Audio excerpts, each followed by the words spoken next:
Having nothing in particular to do one evening, I made a short hop over to see some old friends. We were all sitting around laughing and talking, having one good old gab fest, when the telephone rang. Conversation came to a fast stop as Joan, their teenage daughter, jumped from her easy chair, hurling the family pooch out of her lap, and raced to the phone, as if the whole world were headed for that same call. A few minutes later, she was back again. "That was quick," her father said, giving her a hep look. "The crumb?" "I don't know why he keeps calling," said our pretty heroine with disgust. "I wouldn't be caught dead with him, let alone alive at the movies." "Why not?" inquired not-so-hep old Uncle Rock. "Somebody might see us together." She shuddered at the thought. "New type monster?" I asked pleasantly. "Same old kind," said her father. "There's a crop every year, I understand." "Two heads both square," I guessed. "Well, no," grinned our girl. "But it might help.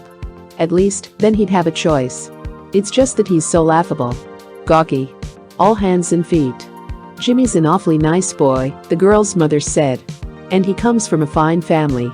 Seems to me I remember a certain young lady who went through that gawky stage herself, not so long ago." "Oh, mother, I wasn't rude," said the girl. Then she flipped. "I even said goodbye before I hung up." "Oh, brother, girls that age don't know how cruel they are," I thought, because I have a few memories myself of a time when I was a gawky kid back in Winnetka, Illinois. One of my teenage loves was a girl named Nancy. It was the most beautiful name I'd ever heard. And Nancy was the most beautiful girl I'd ever seen. But something always came between us. In the classroom at New Trier High School, it was a distance of 12 desks. Outside the classroom, a fellow named Roy Fitzgerald was my worst enemy. And in case you don't know, my real name is Roy Fitzgerald. And I was the tallest, thinnest, shyest guy in town. Mentally, I waxed poetic about Nancy, comparing my love to the sun and moon and stars, not to mention Hedy Lamarr. However, when it came to speaking up, I was doing well if I could stammer, "Hello." This eloquent speech seemed to take about as long to prepare as a recitation of the Gettysburg Address. One day, at long last, I managed a good half-dozen words and asked for a date. Then I stood on my two left feet waiting her reply. "No," replied Nancy. "I will not go out with you." I was shattered. I looked up a buddy, and we hitchhiked down to Booley's Cupboard, a place near town, to drown my sorrows in a couple of milkshakes. We'd been there only a short while when my beloved Nancy and her friend Barbara came in. They nodded in our general direction but didn't join us. When we left, we noted that their car was parked out front. "Now why should we have to hitchhike all the way back?" asked my resourceful pal. So we climbed into the back seat of the car and crumpled out of sight. Well, the 7-mile ride home was more like 170. With each mile, the girls' conversation deflated me more. "That Fitzgerald boy in Booley's," began Nancy. "Know what he did? He asked me for you imagine the nerve of him." "Are you going out with him?" asked Barbara. "Are you kidding? Maybe silence is supposed to be golden, but I think it's dull." "He's probably shy," offered Barbara. "He's a square," said my beautiful Nancy. Barbara giggled. Who ever heard of a square beanpole? And they both broke into hysterical laughter. That was it. The end of the world. My world at the moment, at any rate. I was as tall as I am now, 6'5", and my 150 pounds consisted mostly of bones. I had no smooth manners, no easy line. I lacked the necessary social graces. And I wanted to cut the throat in which my words kept getting stuck and leaving me speechless. My voice? It wouldn't change. Other guys could boom forth in their newly acquired bassos, but I was certain I was doomed to be a boy soprano for the rest of my life. It's called the awkward age, this phase. It comes to every boy and girl. Girls mature earlier than boys, however, grow out of adolescence and forget they ever went through it. And they leave their contemporaries of the opposite sex far behind. And this is what many girls simply don't realize, and should.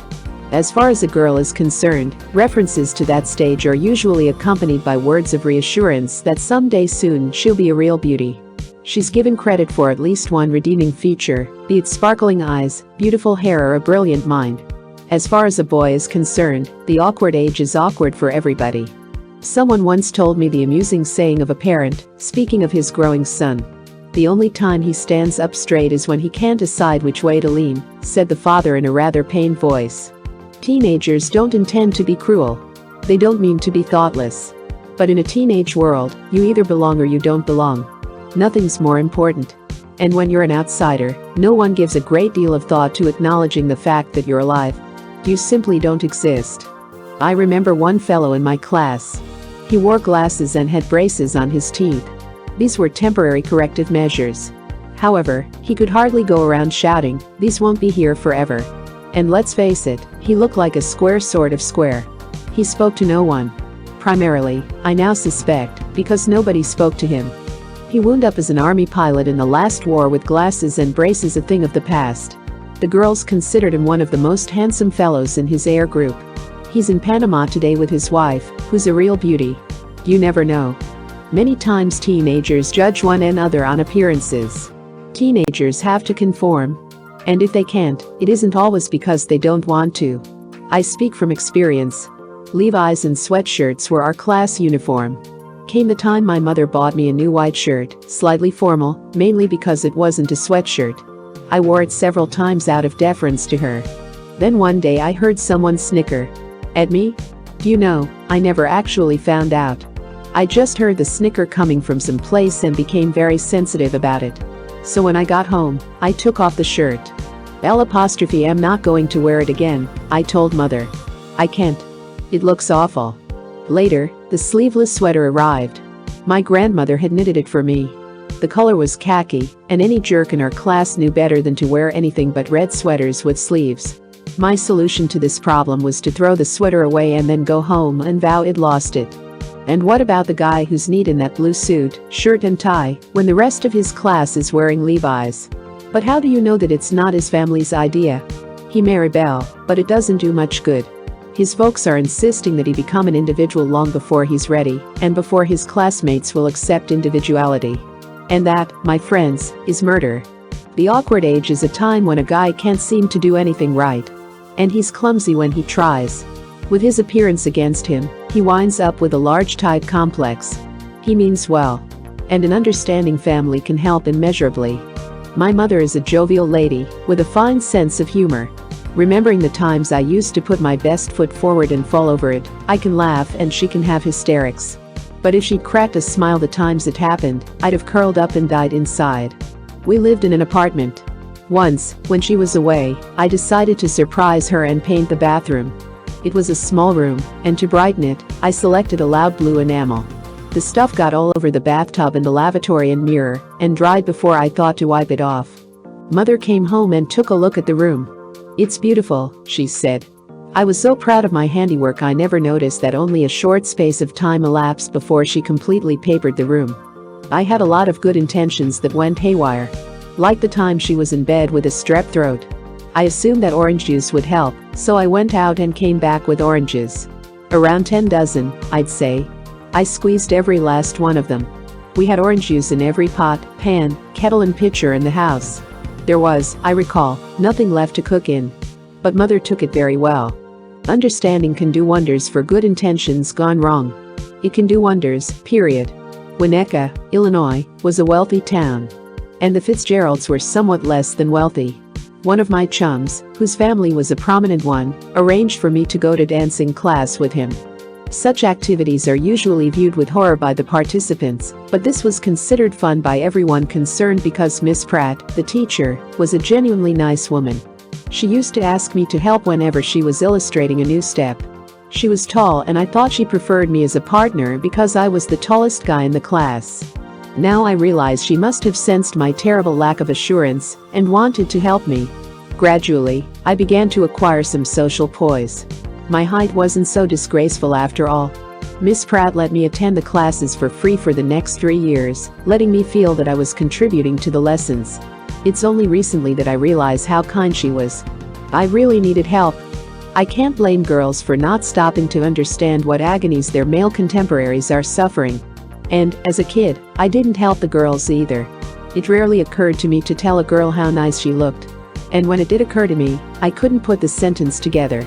I'd blurt out crazy things and I didn't mean them the way they sounded. "You sure look funny," I once said in an effort to tease a lovely young lady. She found this non-funny. I was bewildered. My party patter was also brilliant. "Girl, what are you taking in school?" Me, "Oh, a few subjects." Silence. "Girl, seen any good movies lately?" Me, some. More silence. Girl, read any new books? Me, yeah. When she'd given up her conversational effort, I could think of 1,000 things to say. Only time had crossed me up. 10 more minutes, I think, and I could have been the life of the party. As it was, I was the death of it. Those were tough days, or I thought they were. I was remembering all this that night I overheard my friend's daughter taking such a superior attitude toward a boy who must have been much as I was at that age. Have you ever thought that maybe the crumb has feelings? I asked her. And that quite possibly he'd like to be one of the crowd? I guess I never have, she admitted. He could have been in China as far as been concerned. He's just never counted. He must like you, I said. Or he wouldn't be calling. Doesn't he have any redeeming features? Well, said she. He's pretty smart. In a bookish way. And he does have kind of a nice smile. Could you bring yourself to smile back at him sometime, and mean it? She grinned. I just might, she said. As a matter of fact, she did. You see, this happened a while back. By no stretch of the imagination could I call myself Cupid. But now they're going steady. And the word crumb? She'll tell you it's strictly for the birds. Photoplay magazine, July 1954.